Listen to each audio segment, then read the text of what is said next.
Indian है, बांग्ला भी मालूम है आपको? वो বাঙালি के साथ রেখে রেখে বাংলা भी मालूम हो गया आपको? थोड़ा थोड़ा आ गया।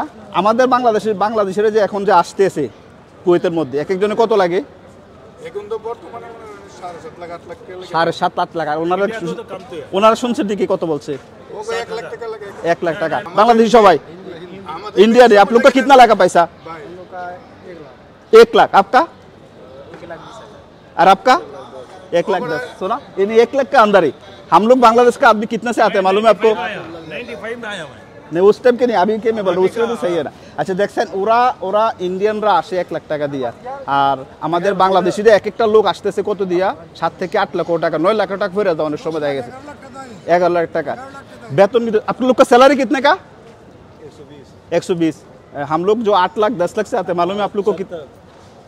माने आपको भी मालूम है 70 के डी में आता है। দেখছেন ভাই কি করব ভাই কোন শুনেন আমাদের এক নম্বর আমাদের মেইন সমস্যাটা কোথায়? সরকারে এই জায়গার মধ্যে পদক্ষেপ নেয় না কোনো। হ্যাঁ দালাল। কারণ আমি একটা বিষয় পাইছি। হ্যাঁ কোন একজনের দিব কোন দেখো ফিরিয়ে যদি দেয় না তারপর 4 লাখ 5 লাখ 6 লাখ টাকা লই বেশি। আমরা সমস্যাটা আমাদের মেইন গভর্নমেন্ট সমস্যা মেইন হলো আমাদের গভর্নমেন্ট 2 নম্বর আমরা নিজেরা ফিরিয়ে যদি একটা বিষয় পাই টাকা নেয় না কুইতে তারপর আমরা 4-5 লাখ টাকা লই বেশি। আমাদের এমন স্বভাব আছে। আমরা এখান থেকে কিভাবে বের হয়ে আসতে পারবো এটা বলতে পারি? এটা সলিউশনটা কি? মেইন হলো সরকারের পদক্ষেপ মানে এটা একটু সামনে নেন, মানে সরকারে এটা এই জিনিসটা কেয়ার করতে হইব।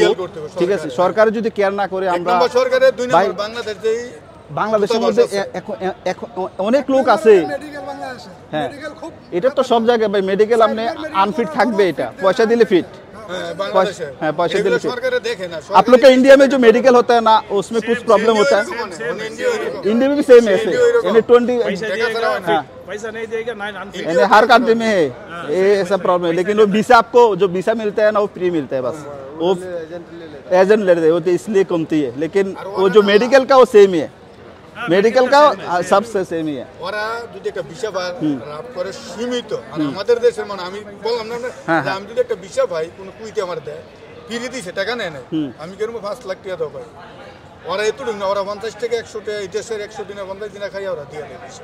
অনেক বাংলাদেশিরা আছে যে জায়গা সম্পত্তি বিক্রি করে দেখা গেছে নিজের ঘরের ভিটাটা সব বিক্রি করে, কিন্তু আমরা আসে না, কিন্তু বাধ্য হয়ে আসতে হয় ভাই দেশের যে পরিস্থিতি। সরকার 1 নম্বর 2 নম্বর বাংলাদেশ দূতাবাস এই দুইজনে নিলে যে দালালগুলো আছে কুয়েতে সব মানে ফিনিশ হয়ে যায়। এখান থেকে আমাদেরকে বের হয়ে আসতে আর না হয় এখানে মনে করেন যে অনেক প্রবাসী বাংলাদেশিরা আসে নতুন, মনে করেন যে 7 লাখ 8 লাখ 10 লাখ টাকা খরচ করে মানে একটা পেরেশানির মধ্যে পড়ে যায়। শুধু 75 টাকা বেতন কোম্পানিতে। যেগুলো লোক আয় আমরা খাদাম ড্রাইভার হিসেবে আয় বাইরে কাজ করেন, মালিকের বাইরে ছেড়ে দেয়, নিম্নে হোক 11 লাখ টাকা লাগে। ওফরি নিম্নে 11 লাখ টাকা লাগে। 11 লক্ষ টাকা লাগে। 11 লাখ টাকা লাগে। এমনকি যদি মেডিকেল আনফিট দেয় তাহলে আরো কোনো 1 লাখ টাকা বেড়ে যায়। দেখেন যে একটা লোক যদি 11 লক্ষ টাকা খরচ করে আইসে 70 টাকা বেতনে চাকরি করে, তাহলে তো তার মনে করে যে সে একটা মানসিক টেনশনের মধ্যে। এই যে ইদানিং তো বাংলাদেশে বিভিন্ন কান্ট্রি লোকের স্ট্রোক করে যে অনেক লোক মারা যায় বিভিন্ন মানসিক টেনশন পেরেশানির কারণে, কিন্তু স্ট্রোকটা করে। এটা সিস্টেম আছে হিসাব আছে। যেমন মনে করেন আমাদের যেগুলো বাইরে কাজ করে খাদেন 20,000 বাইরে কাজ করে, আর মনে করেন বাইরে কাম করার অনুমতি নাই, এরপর বাইরে কাজ করে। হ্যাঁ বাইরে কাজ করে ভাই ফ্যাটের কি দেখি কিছু করার নাই তো। একটা কথা বলি 1 মিনিট, আরেকটা কথা বলি জানি কুয়েতে বিভিন্ন কান্ট্রির মানুষ আছে। আমাদের দেশের বাংলাদেশি উপরে একটা ওয়াট বসায় লাগছে কি ধরেন 2 বছর 3 বছরের কন্ট্রাক্ট গেলে 350-400 দিন। হ্যাঁ আকামা লাগাইতে না। এই জিনিসটা হলো মেইন জুল। এটা মেইন জুল। দেশের মানুষ এটা কিন্তু আমাদের দূতাবাসে কিন্তু এই জিনিসটা খবর নেয় না, খবর নেয় না। এই জিনিসটা দূতাবাসে আছে কুয়েতে, ওনাকে আমাদের পয়সা দিয়ে তো চলে। ঠিক আছে, একটা কোম্পানিতে কোনো খবর নেয় না, এটা কামা লাগায় না। কুয়েতে সরকার লাগে কালাম করতে পারে যে আমার লোক আইয়ে ভিসা দিয়া কোম্পানিতে আইয়ে কোম্পানি না লাগালে তো সব দেয়। অবৈধ কেন হয়? 6 মাস বেতন দেয় না, 1 বছর 2 বছর আকামা লাগায় না, লোকটা দাঁড়িয়ে ভিসা দিয়া অবৈধতা না আসে না। সবাই তো বৈধভাবে সব বাড়ায় দেয়। অবৈধ হয় কেন? লোকটা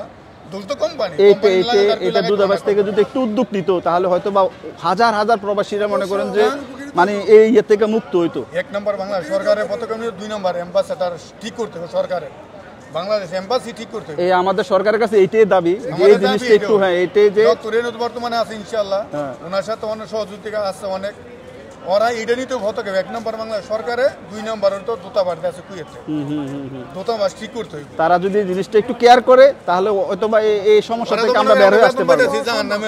বের হয়ে লেবার আসি তো ঠিক আছে, আমরা আসি বিধান আমরা বেতন পাই, বিধানে অ্যাম্বাসেডার ট্যাক্স নিয়ে করো বেতন দিতে হয় সরকারে। হ্যাঁ হ্যাঁ হ্যাঁ হ্যাঁ এটা তো অ্যাম্বাসেডার দেখার দরকার যে লোকগুলো তো কোম্পানিতে আছে 500, 1000, 2000, 10,000 লোক আছে বাংলাদেশে, আছে আছে। ওকে আকামা লাগায় না কোম্পানি 6 মাস 1 বছর বেতন এই যে দেয় না। মানুষ অবৈধ কেন হয়, এই সমস্যার কারণে তো আমার অবৈধ হয়। আকামা যদি না লাগে আমার মালিক আমি লাগাবার কোনো আমার শক্তি আছে, কোনো 10 লাখ টাকাও দিয়ে লাগাই এর ভিতরে 75 টাকা বেতন দেয়, এর থেকে মনে করেন কোম্পানির লোকেরা কাটতে নেয়, বছর বছর আকামারটা কাটতে নেয়, 20 টাকা মাসে মাসে কাটে। বছর বছর আমাদের আকামারটা আমাদের থেকে কাটতে নেয়। যে আমাদের এই প্রবাসীর মানে কষ্টের কথাগুলো অ্যাকচুয়ালি সবার এমনি তো বাংলাদেশ সরকারের মন্ত্রী এমপিরা মুহে কয়, কাছে তো কোনো করে না। অ্যাম্বাসেডাররা মিটিং করার দরকার না, উইথের পররাষ্ট্রমন্ত্রী আছে, উইথের স্বরাষ্ট্রমন্ত্রী ওদের সাথে মিটিং করতে। আমার লেবার দাম আমরা দিই বাংলাদেশে, আমার লেবারে তো আকামা লাগাবার কোনো ক্ষমতা নাই। সরকার কোম্পানি না লাগালে যে কোম্পানিতে মালিকানা এলে মালিকানা লাগাইতে হইব, আমি আর আমি তো লাগাইতে পারবো না। এই জিনিসটা যদি আমাদের সরকার, বাংলাদেশ সরকার এবং কি কুয়েতে যে অ্যাম্বাসেডার আছে তারা যদি একটু হেল্প করে বা ইয়ে করে, তারা কিন্তু পারে এই সলিউশন এই ইয়ে থেকে আমরা বের হয়ে, কিন্তু তারাই কিন্তু মানে আমাদেরকে একটু হেল্প করতে পারে, ঠিক আছে, কিন্তু এটা করে না। তাই সকল প্রবাসীদের আমাদের এইটাই দাবি যে তারা একটু জন আমাদের জন্য, আমার প্রবাসীদের জন্য একটু প্রবাসীর দিকে একটু নজর দেয়, এটাই আমাদের বাংলাদেশ সরকারের কাছে দাবি, ঠিক আছে। আর কি ভালো থাকুন ভাই। ওকে, আসসালামু আলাইকুম।